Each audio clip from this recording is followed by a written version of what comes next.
Oh, hi. Hello. I have been going for a very long time, right? And I think it's time that I just come on here and let you guys know where I've been, what I've been up to, what new things are in the works for me, what has happened in my life. Like, I just need to give y'all a life update, an art update, and everything update, really. So the reason that I have been MIA as far as like actually uploading new content, long videos rather than just shorts every week, and like actually being present on my YouTube channel is because back in July of 2023, I put my daughter in daycare and I started back working at my old job, the one I quit in 2019 to be a full-time artist. This all happened in the middle of July 2023. And because I was working 40 hours a week and I was being a mom once I got home, and I had such early days, I would literally wake up at 4:30 in the morning to get us both ready to go to daycare and work, and going to sleep at 8 p.m. so that I could get up at 4:30 and actually like have a full night's sleep and be a functional human being. Because of that, I just did not have time for YouTube at all. I barely had time for art. I think I completed maybe 3 or 4 pieces in the entire time between then and now. And there just wasn't any space or energy for YouTube anymore. Unfortunately, I had to put YouTube on the back burner. So that's the reason why I haven't been present. During that time, a lot of other things happened as well. I actually ended up meeting my boyfriend at work. So I began a new relationship, my first relationship since the one with the father of my child. And so that was like a whole new experience for me because it was the first time that I had introduced my daughter to a man that I was in a relationship with. It was the first time that a man was actually in my daughter's life, knowing her, playing with her, talking to her, being in our home on a regular basis, buying things for her. He had a genuine relationship with her. So that was completely brand new for me, him, and her. So that was a thing. Anyway, me and him fell in love, and yeah, I was happy and I was in love. And shortly after that, my daughter she had an autism evaluation. So I know I don't talk about her much on YouTube, but I had suspected that she may be autistic for like several months at that point. And she had finally, in October of 2023, she finally got a developmental therapist that was coming to see her. We were still waiting for a speech therapist, and in the end, we never ended up getting one. She's about to age out of early intervention and has never taken speech therapy, unfortunately, because she did have a speech delay. That was one of the biggest concerns. That and her constant hand flapping were the two things that made me feel like she may be autistic. But she did start developmental therapy in October. At her autism evaluation, they did say that they believe she was autistic, but because she wasn't yet 2 years old, they don't like to diagnose kids with autism before 2 years. So they said, she's not 2 yet. She's never even had any kind of therapy before. We'll come back in about 6 months and evaluate her again. So that's how that went. Obviously, at that point, I was pretty certain that she was autistic. There were other things that were happening that were giving me those kinds of feelings, and obviously they confirmed it. In that moment, in the beginning, I was very sad when I first found out that she most likely was autistic. And for me, it was just because, I was bullied as a child and I was just terrified of her being bullied. Kids are so evil and I know how they are. And I just was afraid I didn't want her to have to struggle or for life to be, that much harder for her than it is for neurotypical people. And I definitely didn't want, her to go through school and life, being teased and made fun of for something that she has no control over. So for me, that was very frustrating and it made me sad. But since then, things have changed. I've had a lot of time to accept the fact that she is and just, understand that it only means that she processes the world differently from neurotypical people. And there are certain things about her that are just different and they're not necessarily difficult for me or her to deal with, but they're just different and she's gonna be okay. She's fine.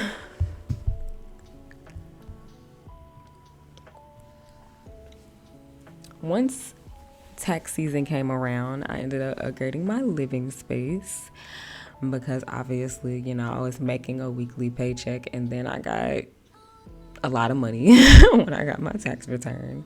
So I was finally able to do things around my apartment that I had been wanting to do for almost 2 years. I was able to get my fuzzy pink rug back. I got a couple of new tech things, some art things. Of course, I upgraded me and Michael's wardrobes. So I got a bunch of super, super cute winter clothes and sweaters. I have way too many winter clothes. Honestly, they take up 4 bags in my closet. When I put them away for the summertime. But I got a new TV for the living room, so now I can watch TV in my room and in the living room. I just got, a bunch of different decor items for the home. I finally got my string lights back hanging up. We were able also to actually celebrate Christmas with a Christmas tree. Our very own Christmas tree for the first time. I forgot to mention that. So yeah, everything was pretty cool at that time. In April, I ended up participating in Black Girl Art Show, which is a national art show. They have 2 shows in a bunch of different big cities in the U.S. every year. And obviously, it's Black girl artists specifically. They also have Black Boy Art Show, which I just attended over the weekend. But Black Girl Art Show was my first time vending and presenting my art publicly in 9 years, y'all. I hadn't done it since 2015, and I have to say that Black Girl Art Show was the most successful art show that I've ever done. My audience was definitely there, which makes sense because I draw Black women, that's my thing. So of course, Black women selling Black art is gonna bring out other Black women who want to buy Black art. So yeah, my audience definitely showed up. It was the most financially successful art show I had done as well, and I got to network a lot, and I ended up meeting a few people who told me they had been following my work for years, and it was just a really cool and fun experience. I would definitely do it again. I wasn't able to do it the next time they had a show after that, but I definitely plan on doing it next year when they come back, hopefully when it's warm. So unfortunately, the month after that, in May, exactly a month later actually, I was fired from my job, a job that I had 4 years of experience at. I had given them 4 years of my life being, in the top stats in my department every single year. I was fired from that job for something that had nothing to do with work ethic or attendance. It was literally just I mean, I'm gonna be honest with y'all, just a racist white woman who accused me of doing something that I did not do. There was a security issue. And instead of actually looking into the incident, first of all, they told me that I was fine, that I was not gonna be fired and everything was okay. And then by the time I was walking into the door, after work, walking in my front door, they were leaving me a message telling me that I was not to return. So yeah, instead of looking into the incident, my agency decided to just let me go. And it's fine because they ended up paying for that. I was denied unemployment because they claimed that I had violated a policy intentionally. And I don't know if anybody watching this has ever filed for unemployment, but in order to be denied, you have to have violated a policy intentionally, and it has to be something that you've already been talked to about before. So we ended up having a hearing, an actual court hearing, and after listening to my testimony and their testimony, it was determined that I did not violate a policy intentionally. And I, of course, had never done it before. I had never been talked to before about any kind of violation of protocol or security or anything like that. So I ended up receiving unemployment benefits. Thank God, because I was so depressed in that month after being fired. I just, y'all just don't know, just thinking about having to pay rent, take care of my child, and still be able to apply for jobs and go to interviews and stuff, have food for us. It was just so depressing. I couldn't believe that I was back in that spot again where I had no money and no idea what I was going to do less than a year after, being hired back on. So that was a miracle.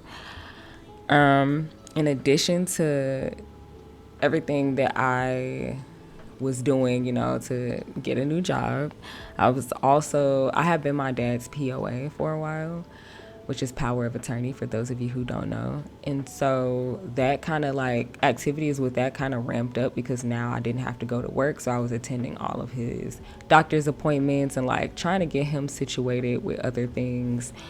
So that was a lot. And then also I started taking my art business seriously again and really trying to make that work, doing things differently than I had in the past. I've always had a set schedule for myself and various different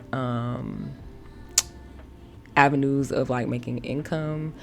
But this time I really wanted to take my art business to another level and just do things that I hadn't done before, or do things differently than I had previously done, because obviously that had not worked for me.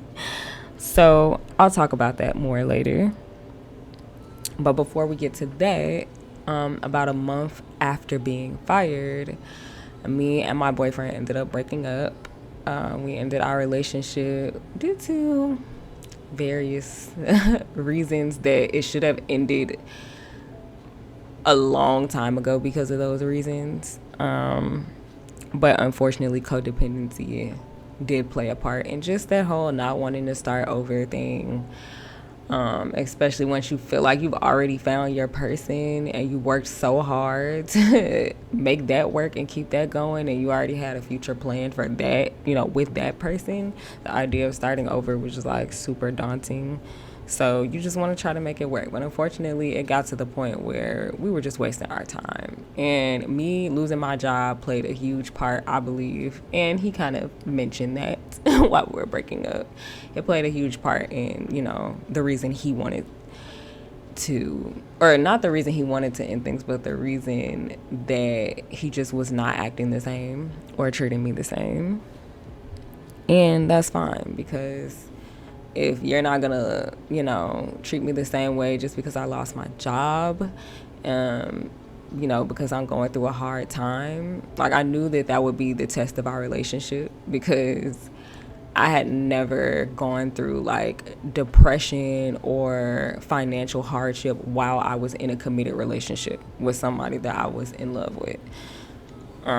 So I knew that that was going to be a huge test of like if our relationship was really meant to withstand, the test of time. And clearly it was not, because it only took a month for it to be over. Like it was already too much for him after a month. And it's not like he was funding my lifestyle or anything. So that really says a lot to me. So as far as my relationship ending, where I'm at with that right now, like I didn't want it to end, but I knew that it needed to end. And now I know that that was definitely the right move to take, because things have only gotten better since then. It actually wasn't until a few weeks after my breakup that I found out that I had actually won my unemployment hearing, and I received money back pay to when I first filed, and then I knew I was gonna be okay for the remainder of the time that I would be applying for jobs. I knew I would be able to pay my rent, and it took a huge load off of my shoulders.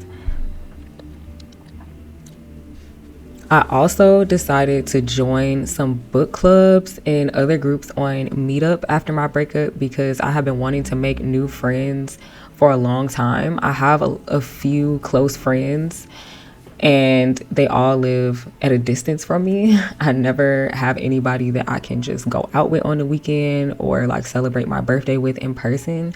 So I have been wanting to make some new friends that actually live in my city for a while, and I felt like Meetup was like a good option for that. They had like groups I could join and meet people who had things in common with me.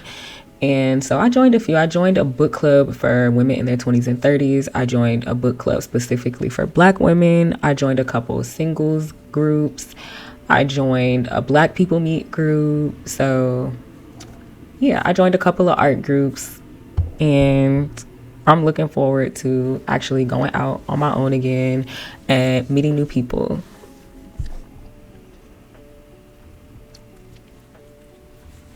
In September of this year, I actually received my biggest, most expensive commission to date. It was actually someone who had emailed me a year prior, and I never saw the email, and they decided to follow up. So that was like, for me, the first, well, really the second biggest sign that I was moving in the right direction and that I was going to be okay. I actually finished this commission a few weeks ago. I finished it last week, and I shipped it out to my clients yesterday. Unfortunately, it was something that they didn't want posted on social, so I couldn't share it with you guys, but it became my new favorite commission. My Nas portrait used to be my favorite. This one is my new favorite. They were also the first people to commission an NSFW piece for me, because I do draw semi-nude and nude figures. So it was a very tasteful semi-nude piece. I really hate that I can't show it to you guys, but just know I did that shit. Like, it was amazing. I'm so proud of that piece.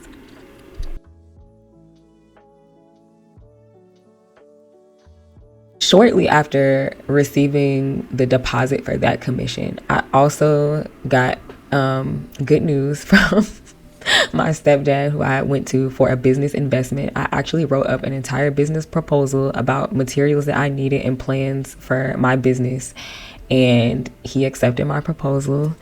And because of him, I was able to get, I'm not going to say the exact amount, but I was able to spend a lot of money on new supplies and materials for my business. Supplies that I've already been using, and also brand new supplies to do brand new things with my business, such as a heat press machine and wholesale sweatshirts and tote bags, so that I can start putting my art on apparel like I've always wanted to do and never have been able to. So I was able to do that. I was able to get my official website back up and running. I was able to get a thermal printer to print my shipping labels, so I don't have to buy ink anymore for shipping labels. So that's been like something that was like actually super convenient. I was able to get my P.O. box back. So now I have a P.O. box again that I can actually receive stuff at and not just send stuff from. And, just a bunch of various miscellaneous things that are gonna, like I said, take my art business to another level. So that was the third thing that happened that had me like, okay, yeah, I'm doing this. Like, this is gonna work out this time. It feels like this time my art business, I was just like kind of set up, and like everything just perfectly aligned for me to be able to run my art business successfully, because now, even though I don't have a 9 to 5, I'm getting unemployment, so I can still pay my rent while I'm trying to do this. I have this investment, so now I don't have to come out of pocket to get everything that I need. And my daughter got approved for childcare again, so that I can have her in daycare all day while I'm trying to work on my art business. Because as much as I love my daughter, having her at home all day, I never got any work done back in 2022, when in like 2023, before I got hired and I was struggling. I never got any work done because I had to be a mom all day too, you know, for a toddler that runs around all day and has to be watched all the time. So this was like the perfect time to do what I needed to do for my business. About a month ago, Michael was officially diagnosed with autism, which for us was great news, because now we know for sure what was causing her speech delays, and now we have resources and, you know, things we can do for her. And it just opened her up to more opportunities. As of today, I have officially started making my apparel. I haven't listed anything on Etsy yet, but I will be soon. I made a couple things that came out perfectly. I'm super excited to start selling sweatshirts and tote bags, y'all, and eventually t-shirts. And I'm also from now on going to be filming weekly art vlogs where I document my entire experience as a self-employed single mommy artist, working from home and doing my thing, letting y'all see what it's really like. So thank you for watching. I hope this update was sufficient, and I will see you guys in my very first vlog. I'm going to be uploading them once a week. I have like 6 vlogs built up already that I need to edit, so plenty of content, and I just hope you guys enjoy them. I'm ready to get my YouTube back monetized and back to helping you guys with, you know, art tutorials, art business tips, and everything. So once again, thank you for watching. If you liked it, please subscribe. Please leave a comment about anything that I talked about. I know I have like a cult few of you guys who always watch and always just like are so appreciative of my content and always make me feel like it's worth posting. So I really appreciate you guys. I hope you guys have a good week. Bye.